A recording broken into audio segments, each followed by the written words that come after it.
40 कटेपछि त रमाउने दिनहरू क्रमशः अस्ताउँदै जाँदा रहेछन्। 40 वर्षको हुँदा धेरै पढेको र नपढेका बीच खासै फरक हुँदैन। थोरै पढेकोले पनि धेरै पढेकोले भन्दा राम्रै कमाई गरिरहेको हुन सक्छ।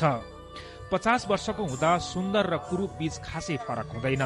सुन्दरतम व्यक्तिले पनि अनुहारको चाउरी लुकाउन सक्दैन। 60 वर्षको हुँदा उच्च ओहदा र निम्न ओहदा बीच खासै फरक हुँदैन। निवृत्त हाकिमलाई पिएनले समेत टेर्न छाड्छ। 70 वर्षको हुँदा झुपडी र महल बीच खासै फरक हुँदैन। घुँडा दुखेर माथिल्लो तल्ला नै महाभारत भइदिन्छ।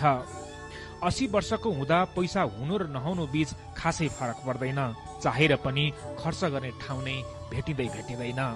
90 वर्षको हुँदा निदाउनु र जागा रहनु बीच खासै फरक हुँदैन। बिउजिँदा पनि के गर्ने भन्ने कुनै भ्याउ हुँदैन।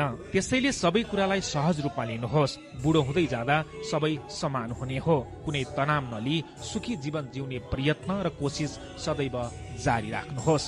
यो सामग्रीलाई मैले सामाजिक सञ्जालमा भेटेँ र मलाई राम्रो लाग्यो। जस्ताको जस्तै साभार गरेर तपाईँलाई सुनाएँ। यदि तपाईँलाई पनि यो भिडियोले मन छोयो भने अवश्य सेयर गर्नुहोला। आजलाई बिदा हुन्छु। नमस्कार।